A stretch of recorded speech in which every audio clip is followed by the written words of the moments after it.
We have had over a year of consultations, meeting monthly to speak with leaders from participating cities, from innovative startup projects, from the investment universe. And we have been zeroing in on some of the key actions that can be taken to enhance the opportunity for impact investment in urban food systems.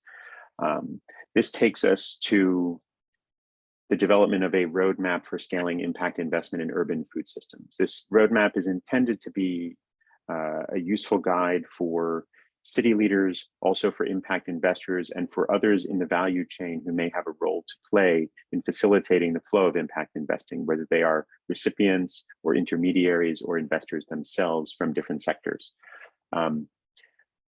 Just a few of the highlights from the discussion. Each of our sessions has had a number of emerging insights that are telling us how we can connect specific projects and activities to the thematic areas of the lab and to the key chapters of this roadmap that we will produce. But the key messages ultimately come down to something like these four. They may evolve by the time we get to the final roadmap, but it's necessary to recognize the unique challenges of urban food systems.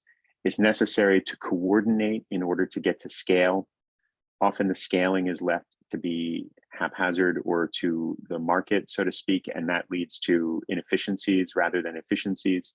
It's necessary to develop a suite of tools, not to simply consider one thing to be investable and one investment to be the whole story. There's a suite of tools that go into facilitating a successful, scalable impact investment to transform urban food systems. And ultimately, inclusion is critical. It's often the case, we've found in the discussions that we've had, that some of the key leverage points for changing the way urban food systems work are in the very places where investors would not look, or where policymakers have previously neglected the leverage that is there in the community, in people's everyday habits and experience. So inclusion is critical. Going a little bit deeper into each of these key messages, urban food systems present unique challenges, including the complexities of local food culture and how food environments are shaped and valued. And there's some path dependency there. So for instance, local food culture can be hyper-local. It can be dependent on the structure of that neighborhood, what kind of businesses and services are available, and the habits people develop as a result. It can be dependent on the infrastructure and what that does to shape what type of food services become available to people in that community. It's of course highly dependent on income levels and how the wider economic landscape responds to income levels that are present in that community. And it can also be actually cultural, linked to deeper, longer running national, regional cultures and ethnic cultures. And so all of those constraints create complexities that need to be addressed in one way or another. And we've heard some interesting examples for each of them, how we can address the habitual culture of a particular neighborhood or city, how we can address the deeper cultural background that comes into play in a food culture that could create opportunities for innovation if the right connections are made. And then of course, the value chain aspect and what the physical environment, the policy environment, and the cultural environment do to shape the actual value chain that ultimately leads to what we consider to be an urban food system. So the second piece is that investing for impact can best reach scale when there is coordination, whether that is formal or informal, between key actors across policy, finance, and value chains. And the coordination piece might seem obvious at first, but what has emerged from the work we've been doing in the Investors Lab is that many times the key actors that would need to be coordinating with each other and that would need to be coordinated by some enabling policy or some enabling community of actors are simply not in contact with each other. They may not have an awareness that they are actually, in terms of transformation, part of the same team, so to speak. A market economy may treat rivals as rivals, but in terms of driving transformation, that often needs to change, and how coordination works can play a significant role in determining whether impact investment can come in, go to work, and get to scale in a timely fashion that essentially rewards investors for taking that risk. The suite of tools for expanding and mobilizing impact investment in urban food systems needs to include policy, finance, and business practice innovation. And there are a few areas where that business practice innovation piece becomes pretty nuanced, and where that also leads us into the next point about inclusion. Any innovative startup or any innovative community effort is going to have to push against the status quo. It's going to have to push against the tide of conventional wisdom and market forces because it is the first.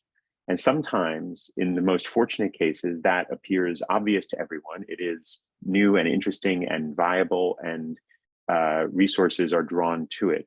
But whether we're looking at the hyper-local example of small startups and community projects, or whether we're looking at something like Amazon.com, that company needed $10 billion in investment before it could break even. So it isn't an easy start. And this is why the suite of tools is so critical. One investor can come in and help one startup. A community project can benefit from public funding or can leverage a particular kind of impact investment in order to drive change locally. But in order to become a viable business or to reach scale, or for a new methodology, a new value chain management system, or the principle of delivering healthy, sustainably produced food to the most people at the lowest cost, rather than leaving that product to be the premium product that's on the margins, getting to the point where that can happen and be scalable really requires an overall approach, a suite of tools that are going to be exercised through the policy environment, through different kinds of financial interventions, including not only the actions of self-identified impact investors, but other investors who can drive impact and who can facilitate the scaling of those first movers. And then business practice innovation. Cities have a role to play in helping the innovative, scrappy startup where the founders might not have business experience, might not have the readiness for a big commercial endeavor. The right policy interventions can help drive the business practice innovation that's going to make that easier. And one of the things that often will need to happen is the innovative food system actor is going to require an ecosystem of other food system actors who can deliver what they want to bring to consumers. So we're speaking very much in general terms right now, because we're just sort of fleshing out some of the core messages of the draft roadmap as it is right now. We'll get into some more detail later. And then inclusion is critical. Small scale food system innovators need those enabling policies. They need impact investment, and there has to be accessibility and affordability if we're going to get to scale, right? Anything that's designed only to work for those who already have access, those who already have wealth, those who already benefit from a food system designed to deliver the better thing to them, is not going to reach scale. It's going to be limited to that narrower group. And so this is how we come to those 4 key messages. And I just want to give a brief overview now of the 8 areas that we focused on in the lab and that the roadmap is built around. Impact, what is it, who works toward it, and how does that work happen? Ambition, shaping goals, strategies, purpose-driven business models.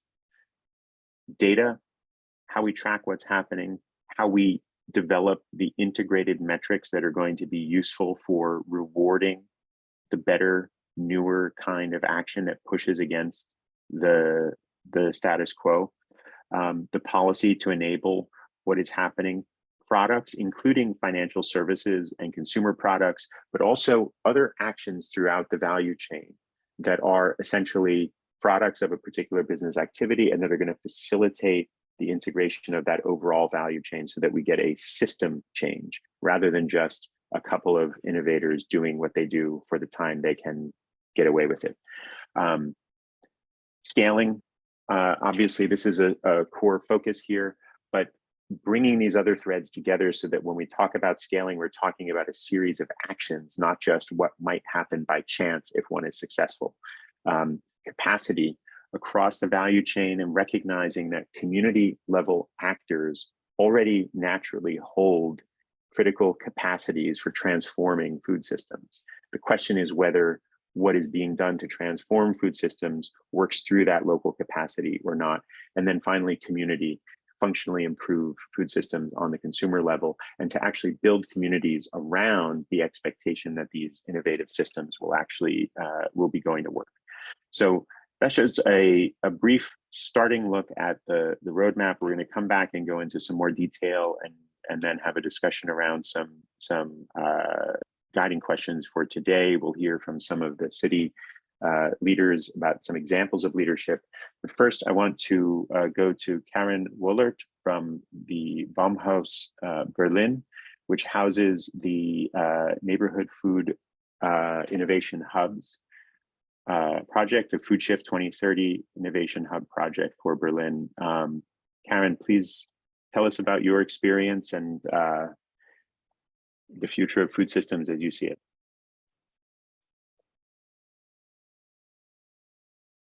Okay, hi, can you hear me?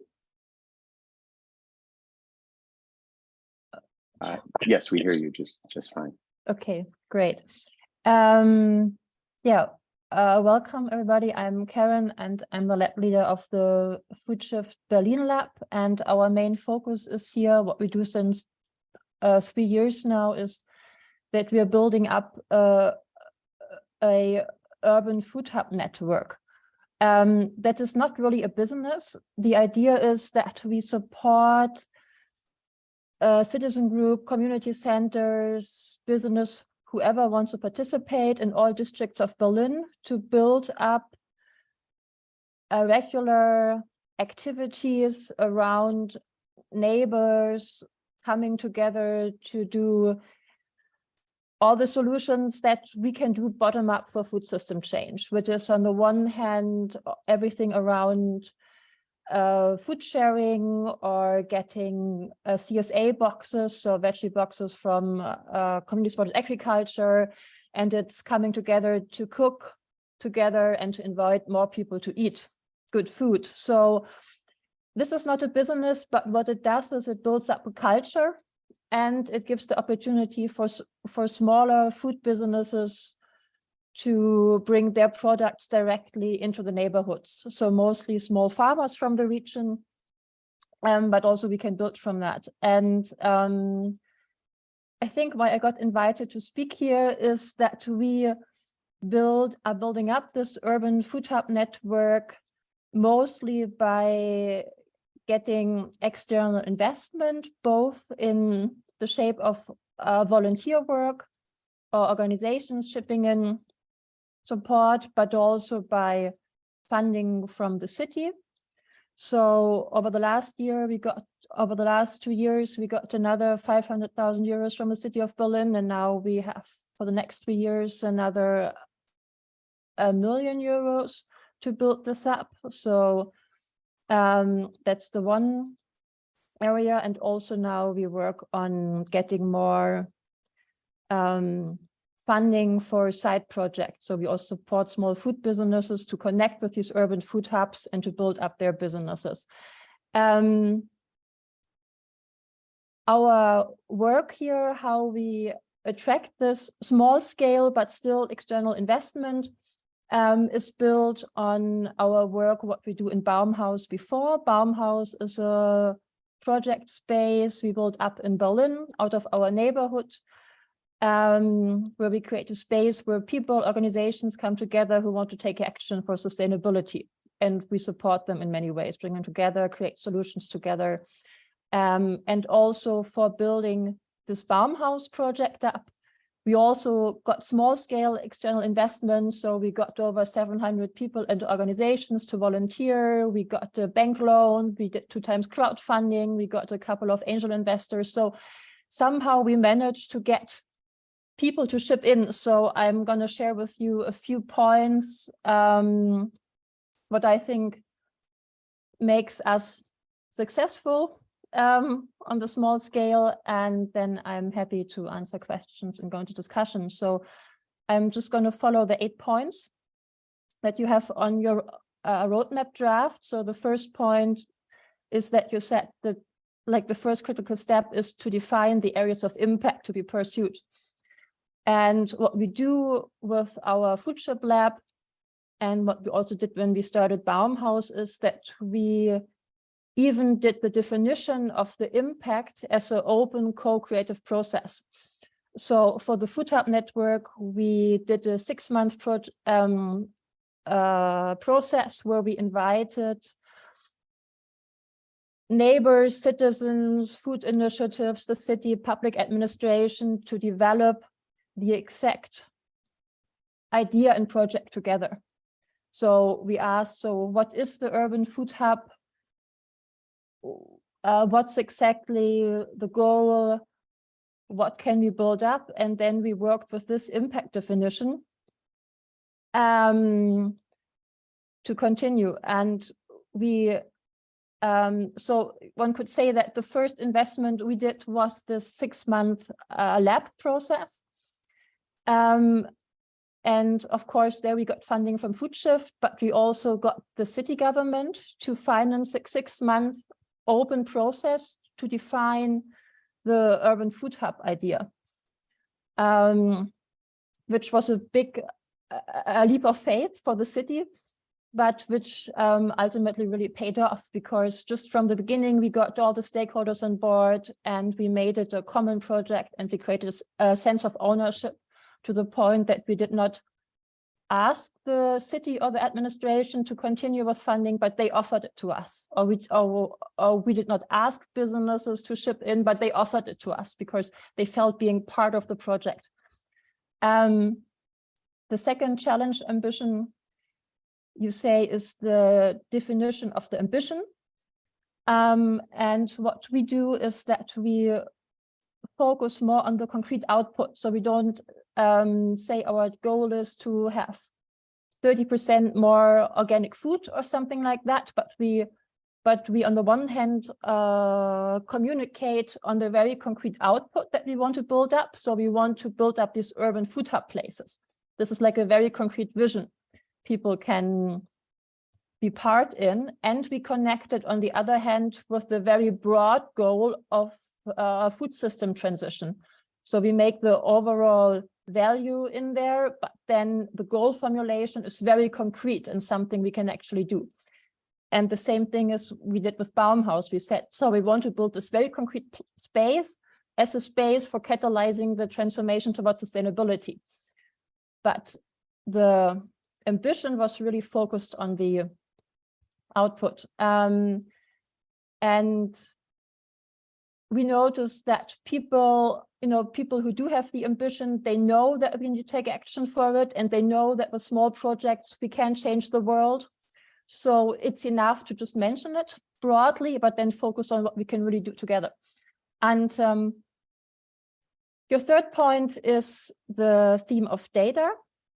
So we need to attach data for decision making. And we were really lucky that we were part of FoodSHIFT, because in our lab process, we had scientists on board from the beginning. So what we did directly during the 6-month project, where we developed the definition and the impact definition, we also built up a prototype in Baumhaus, and we started directly with a participatory action research. So we defined together with the citizens, with the other actors, indicators, and then we got, after 1 year, we got an impact assessment with the data we had that proved that our concept did have an impact. And with this, of course, it supported the city to get more funding in their household negotiations. But it was also, of course, a motivation for more people to join, because we had the scientific proof, even if it was just the proof from a small part of our ambition, but still we had data we could put up high. Then the fourth challenge is the challenge of the policies, and so that policymakers can create an enabling environment. And there we were super lucky that Berlin already did have a food strategy. So because of that, it was easier to get funding for us, for our urban food hub project, but also that we were already part of a wider positive dynamic. So in Berlin, already before the food strategy, we had all this civil society groups who worked towards food system transition. But since 2018-19, with the Berlin food strategy, there was more funding for local projects. And so we could work with this broader ecosystem, and we also used our lab to get all the actors together and to connect our project with the wider dynamic. The fifth challenge is the products that scaling up impact requires innovation and new products, and we agree. And but we see that it's an ongoing process. So what we do in our lab is, since 3 years, and also in the future, we're going to keep supporting small food innovators and businesses to come up with more solutions and to improve their ideas, because we realized that the people who do the action, they have very limited capacity to think and time to spend on. So in our lab, we do help the development of the new products and innovations. And for instance, we work with the community supported agriculture, and we develop a new product to have monthly veggie boxes that we connect with the urban food hubs. So it's an ongoing process of developing new solutions and products as the need pops up. Then sixth, the challenge of scaling. So you named it so nicely in your draft. You said it's about innovation beyond local actors.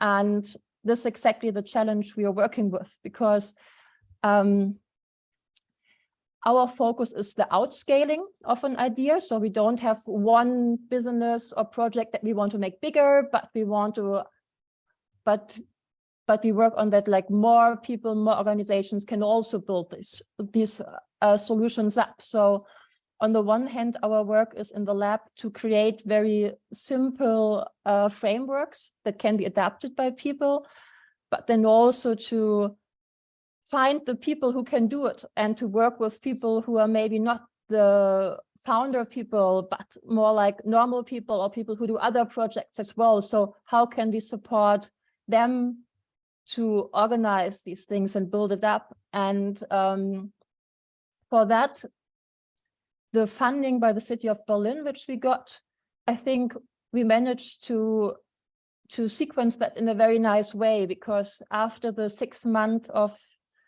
the development of the definition and the project, we got funding for another 1.5 years, so half of 2021 and last year, where we could work with all the actors who applied to be part. So we had, in the beginning, we had 3 food hub initiatives. By the end of last year, we had 27, and we could support all of them. And we also gave some funding money to most of them, so we could learn with what kind of people can we work with, and how can we support them. And now we figured out what are methods to scale. And now for the next 3 years, we can give more targeted support to certain types of people, to certain types of organizations.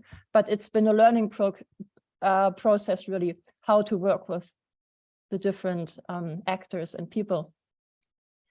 And then there is the point where you say capacity. So you identify technical capacity as the key ingredient, and we agree. And that's, I think, the core of our lab work is really that we as Baumhaus, we give this very hands-on support where it's needed. So we do service for the Food Hub initiatives, and we manage the funding for them, or we work with the farmers to communicate with the people in the city, or we organize Zoom calls for them, or we organize exchange between the different initiatives, like whether it's like advice or knowledge or physical things, they can borrow each other. So it's this very hands-on practical support, which is not fancy at all, but what really helps them to build their projects up. And this is something we will actually now continue also beyond FoodSHIFT, and where we now work on to connect that with more business models. For instance, we have the solutions for the community-supported agriculture. There we have some citizen investors group who are interested to fund that, so that we do some of the support work now as a service and also have it as a business model. But we noticed that our work, which we thought in the beginning with the lab, maybe after 3 years, the lab is finished and then it goes by itself. But actually this capacity support work we do is crucial if we want the scaling to continue. And the very last point, community. Yes, community is the thing for us, especially for our work, where we work with more the bottom-up projects and perspectives, but also with all kinds of other actors along the food chain and of the Berlin food strategy. And our strategy is very much to bring the people together in a physical space, which is mostly our Baumhaus space, and to meet in a very informal way and in an inspiring place. Like Baumhaus is built by over 700 people, so you're in there and you experience the transformation and you experience the goodwill of people that take action. So we really work with the individual people, whether they're citizens or whether they're working in the public administration, and we find their personal motivation and build a resonance and connection and trust. And from that on, we say, okay, so what can we do together and build this up? But it's really based on the informal networks and of people meet in the physical space so far. Brilliant. Thank you, Karen. And thank you for covering each of those 8 areas. I think it really helps to provide real world examples of what it looks like when action under those areas is happening to move change forward. We have the opportunity for taking some questions through the Q&A function, or possibly through raising your hand. I don't know if everyone has access to the chat, but please do put your questions forward. We'll take about 5 minutes for questions. And I just want to put one forward that we have already coming in the background, which is, well, while we wait for questions to come up, is this question of, does the experience that you've described with the Baumhaus and with the food hubs, does it lead you to some understanding of whether investment is the key ingredient, or whether some of what is invested to drive change is not necessarily financial investment, but some other kind of activity? How would you answer that question? Is it possible for some of this innovation to happen before or without the support of a direct investor?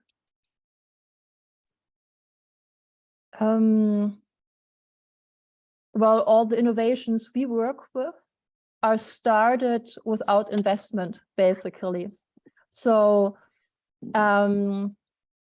both Baumhaus and also the urban food hubs were started by volunteers. So I don't know even if they would be started if there was money in the beginning, because the question is, what do people do if they get funding from the beginning? I mean, in Berlin, there are so many people with ideas. So who do you give the money to?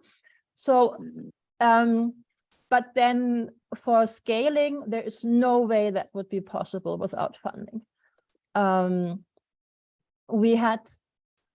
We see the difference now from building up Baumhaus to being part of FoodSHIFT and getting the city funding.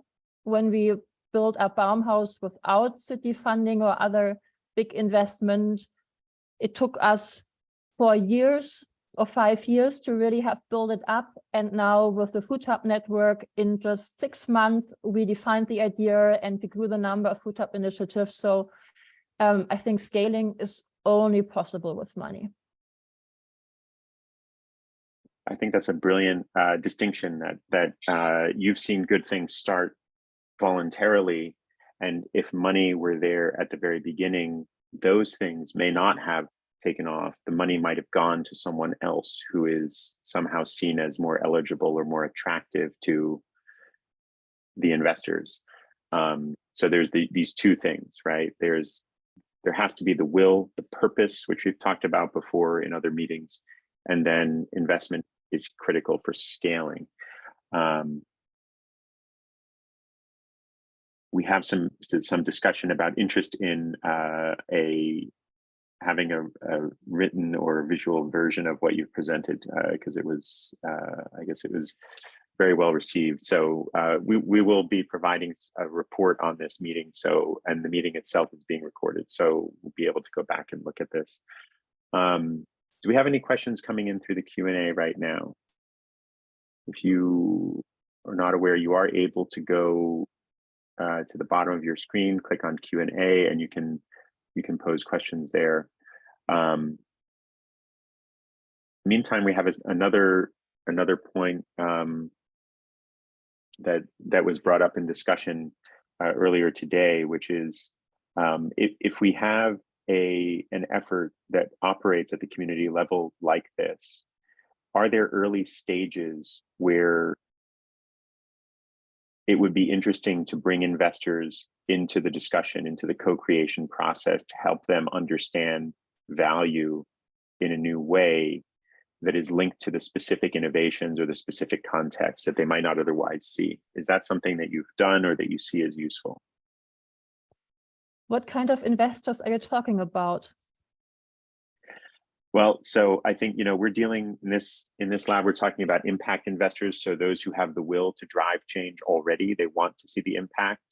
But there's this question of if something is being co-created that they might not be aware of, or that might have some unique qualities that they haven't published as their area of interest or deliberately sought out. Is there a way to bring investors of that kind into a discussion where they might even help to co-create the business model itself? Yes, I think so, definitely. And our method would be to invite them to Baumhaus and to talk with them face to face and to show what we're doing, and then see what they're interested in or what advice they can give us. So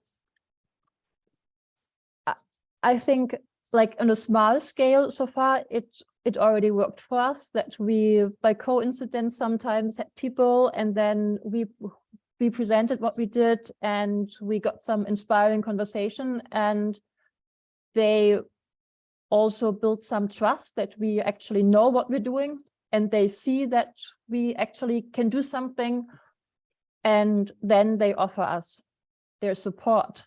I mean, I know from investors that, like, how do they decide what to invest in? So I think this getting to know each other and building trust is at the core. Yeah, that's brilliant. That's a great answer. And we have another question here, which is, how can you tackle problems of food system innovation and nutrition in a community with historical, social, and economic inequality an environment not suitable to grow food, and few or no communication routes. So if you have inequality, you have an environment where food can't be grown, and you don't have effective communication routes, how can you drive food systems change or better nutrition in that type of environment? Good question. Well, what we do with the Urban Food Hub Network on a small scale in Berlin, that we go in those neighborhoods and we find places there and people who want to work with us, and then they start small public activities. Like the most efficient is to start community kitchens where you cook and then people come to eat. So you don't have maybe already access to the good veggies like for your own consumption, but at least there's like a regular place where you can go to eat them and to cook. And so that's the first step. And then you can see that you get some like more activities around those places. Maybe then you start a veggie box. Then we work, for instance, with people from food sharing, so they have rescued vegetables, and then they can bring them there if they have too much in their own district. So, but of course, it's like those are very small drops. Yeah, but it's an interesting, and it's certainly a direct answer to that question of how to start, right? The community kitchen is a way to get started in that area. If there aren't existing communication routes, you have to go into that community and then help to get something started that's local, and develop that network. There are two other questions that I'll just condense, and then we're going to move on. But one of them is how, what models are used to evaluate impact? And the other is that there seems to be a key role here with EU research programs driving the transition. But since this is maybe less about research and more about innovation and action, can non-public investments support these processes in the future? So one question is, how do you evaluate impact? The other is, how do we transition from public funds to non-public funds driving change? Right. So for the models, how we evaluate impact, I can also share a couple of links about the papers that are already published. So basically what we did as part of FoodSHIFT with the impact assessment of the food hub prototype in Baumhaus, they used the model of agroecology, and then they looked both at the ecological impact, so they weighed the veggies and they went to the farmers and sit up and looked like and did like up to the soil and the way they grow the food, to what we do in Baumhaus with the community kitchen. They weighed the veggies there, they saw what we cooked, they talked to the people, they did interviews. So they, for 1 year, really did the social ecological data collection, both on social and on ecological data.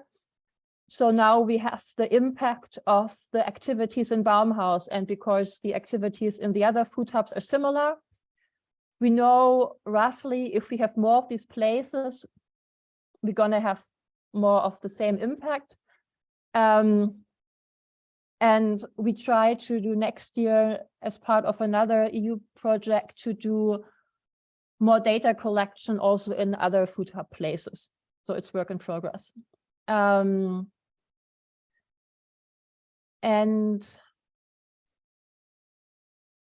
if it would be adequate to have non-public investment to support these processes, well, I think for the project we did, the public investment was key because it's a social infrastructure that we built up.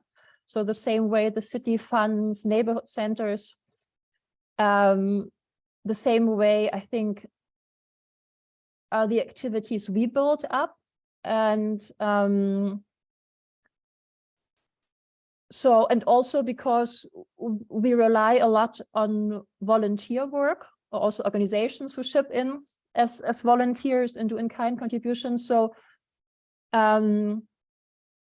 if this was sponsored or invested by a certain business, then it's always the question, what do they get out of it? So to really frame it as a public good that we're building up, I think was crucial for us to get all the support.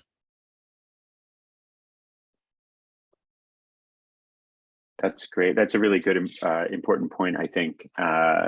Thank you, Karen. And thank you for this very comprehensive view. I think we've gotten some great insight into how these kind of innovations happen. And it sounds like one key insight that we need to cover is that there is action on the ground, person to person, very locally, that helps get things started. And it's the commercialization can come later when we start moving to scale. So I just want to move on now, and I will share a little bit more information about the roadmap just very briefly, and then we're going to move to a discussion where we will also hear some examples from of leadership from cities that have been participating in this process. So we've heard about each of the 8 points, each of the 8 areas of focus of the roadmap, and we will, as we discuss, be coming back to share more about what Karen shared for those of you who are part of this overall community of discussion. But some additional challenges that we know that the roadmap needs to address is with respect to that enabling policy environment, integrated multi-level policy approaches. So national policies, regional policies, a city having a food transition plan, for instance, all of these can help deliver resources. This is one of the areas of discussion where we're continuing to bring in new information and look for good examples, and also look for conceptual examples of solutions that may not have been tested yet, but we are learning are needed in order to drive impact investing in urban food systems to scale. The second is cooperative de-risking and incentives, meaning when we talk about blended finance or de-risking, which both of those are conversations that often happen around impact investing or sustainable innovation, we're often talking about public funds being used to guarantee that private investors won't lose money. And that's a very nice situation to be in if you're the investor, but the ability to do that in every single case is limited by the amount of funding available. It constrains how much private investment can come in to have that be the sole standard. And in many cases, as we've just heard, the capacity for driving change is local, it's at the community level. It may even be based on volunteer activities. And so cooperative de-risking, meaning helping the small actors be less at risk as everyone in a financial arrangement begins to benefit from the innovations that are happening, allowing each of the different segments of that value chain to experience reduced risk can actually help everyone have more opportunity. So cooperative de-risking and incentives. And then the third area of transforming culture, practice, and the availability of finance. And we heard a little bit about that just now, I think, in the Q&A, which is, also can we find opportunities for investors or financial decision makers to be part of a co-creation process? That may become easier actually when there is a public initiative that essentially works to keep the innovation process in the realm of the public good, so that what investors are doing when they come into that co-creation process is simply looking for ways to bring their capabilities to that project of serving the public good, while being informed by the needs of stakeholders. So those additional challenges are in the background. We may or may not go into more detail about them today, but we will in the coming weeks as we refine the draft of the roadmap. And then for our discussion, we're going to hear a few examples of leadership from Groningen, from Birmingham, and from Milan. But these 3 questions also stand out. what examples of innovation and transformation would you like to see included in the roadmap?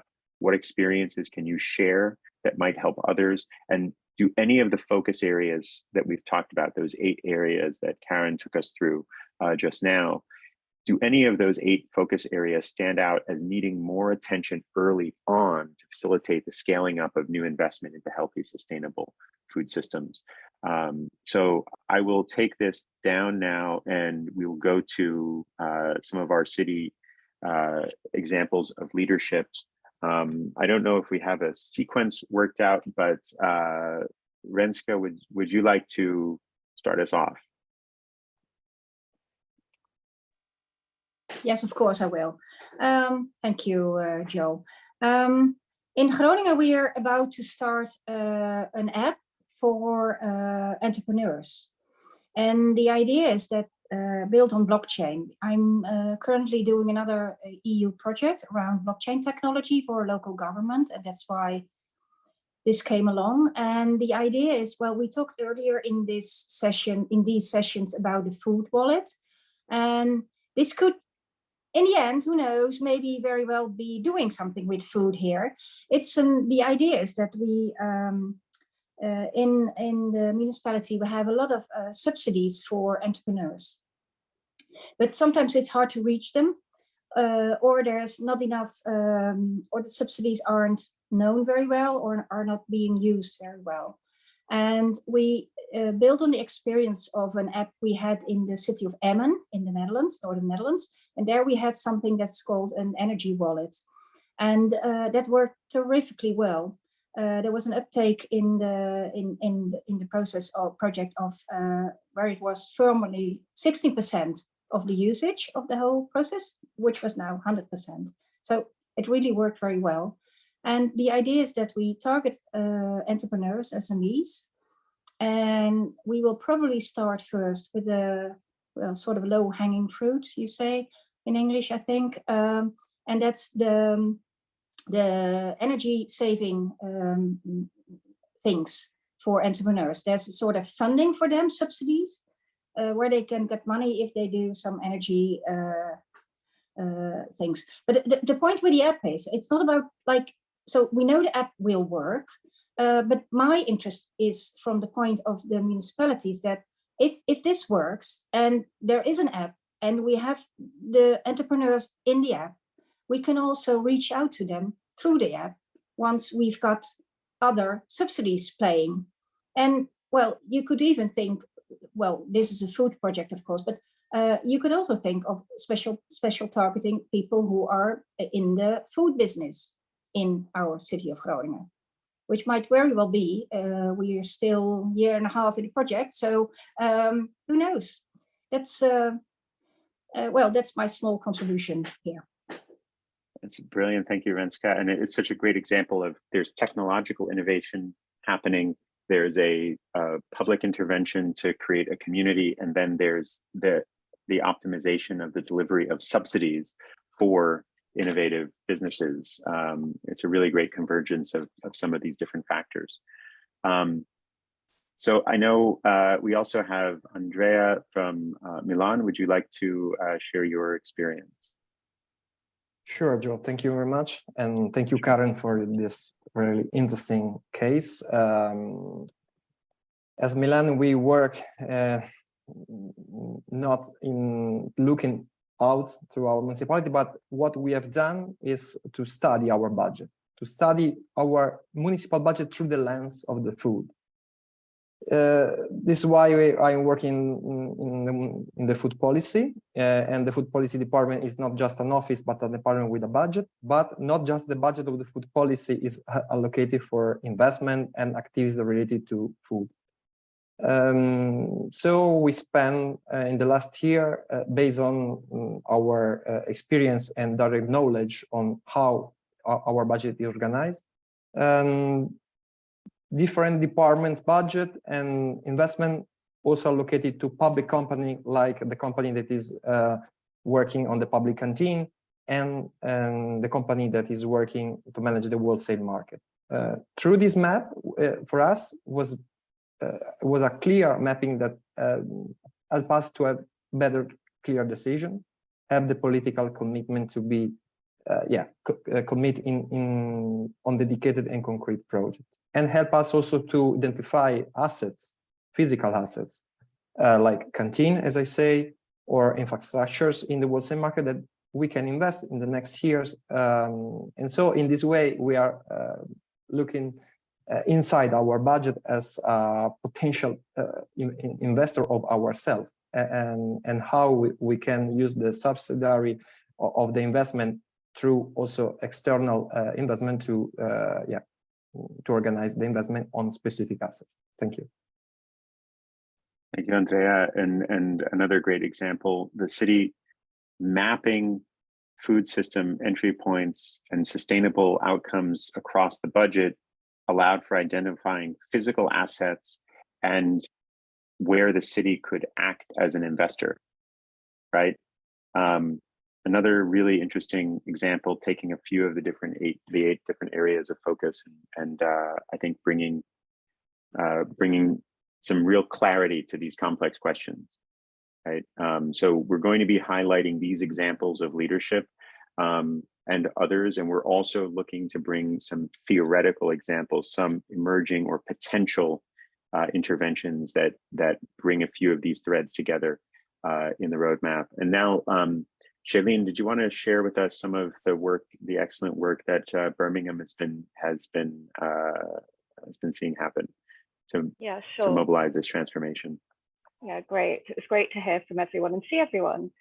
So I think some of you know that Birmingham's been working on converting a car parking space into like an urban garden, and they managed to secure a 10-year lease. This hadn't happened until a couple of months ago. So now they're ready to develop the business model. And what's really interesting is that they have met some investors. So I was away in Mexico at the start of the year, including a food company that's very keen on purchasing absolutely everything they grow. And because the purpose of the project is to supply local food to local businesses and people, they said they're not going to take that offer up. But I did suggest to them that they may want to have like a phasing in period, because it's a very difficult environment to make businesses work at the moment, which leads to the second point, that there was an article in The Guardian, which I'll post on chat, about the project. And it is being presented as a slow food project. And I think it's clear that the pilot is going to emerge as a business led by Slow Food Birmingham, which is very exciting. And that what I've just sent them some questions, because it would be good to get clarity on this, is that Birmingham City Council will be more or less the landlord. My concern, just a slight concern about this, and this leads also to the interesting presentation that we've just had, is that if there's no investment from cities in such challenging environments, when the proverbial SHIT hits the fan, then there may not be the motivation to sustain the project. So I've experienced that. So I'm a business owner, as you know, and the business is, because it's in the hospitality sector, it's an amazing food school, cooking school. We had to include a restaurant and invest in a restaurant. And the work that was done by the city at the beginning to make that happen, they then pretty much were hands off. And so I think that in impact investment discussions, there has to be a discussion around the continued investment the city is prepared to make in these kind of lighthouse projects. And I do get Berlin's concern that then introduces an element of control, and so that discussion has to be had. The second very exciting thing for me is that I don't know if you remember, but Panikos presented on social supermarkets. Unfortunately for him, someone in his team passed away, and what he's asked me to do is take on the role of researching social supermarkets and presenting it to his organization, and also working with Arup, who are an engineering company. So this idea that you suggested about co-creation and getting potential investors to co-create and listen to what the community might want, is really, that hits the spot for me. So I've got a lot of work to do in the next couple of months, and it'll be really exciting to share that with you guys as the group. And I've already noticed that people have been discussing impact investment in social supermarkets for a while. Even Boris Johnson, when he was Mayor of London, had a fund for that. But what was the most exciting thing was to discover that social supermarkets in New Zealand have been operating for 100 years. Blown away by that. So, and the model is to support those groups, have memberships and all of that kind of stuff. So let's see how things go. It will be tested on a Birmingham community as well. Oh, relating, one more point relating to FoodSHIFT is that one of their partner cities is in Poland, and they had a pop-up bazaar, a local bazaar. And so one of the things they want us to do over the summer is to have a pop-up kind of supermarket to see how it works with the targeted communities. And so that's a really interesting model to look at, to see what FoodSHIFT did there. Brilliant. And the pop-up being a potential, a sort of momentary proof of concept that gets interest going, and also shows that something can work and take root.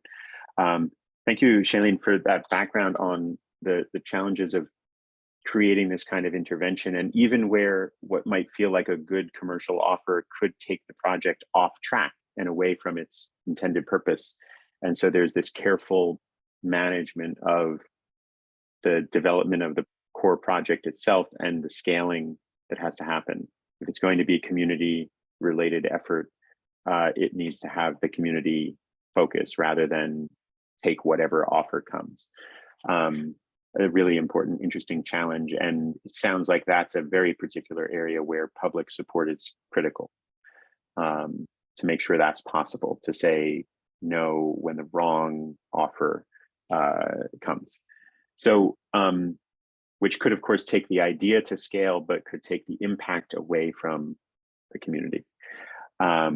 So we're just about to close, and I'd like to say, first of all, thank you to everyone who has been part of the Impact Investors Living Lab. Thank you to the cities, to the innovators, to the scholars, and to the investors who have been sharing their experience, their views, their priorities. Thank you to the team, both at EAT and at Wageningen, for all the work that we put in here over this time. And Tom, I just wonder if you would like to say a couple of words to close us out. Well, yes, thank you very much. It's been really a wonderful journey. We started with so many questions, and we even have gotten more along the way on how we bring investors and cities in one realm. But we also learned quite a lot, and we have some good examples, some interesting showcases, and we have a roadmap that will guide our work forward. So I'm very pleased with this, and I want to thank all the participants, and I also really would like to thank you, Joe, for shepherding this process and for guiding us along the way. Thank you very much. Thank you, Tom. And we will be in touch shortly with all of you who are part of this process, and sharing some public information also about where this roadmap will take us. We are working to now convert this lab into an ongoing cities work stream for the development of good food finance. We'll have some more news about that soon. Thank you, everybody, for presenting today and for being with us.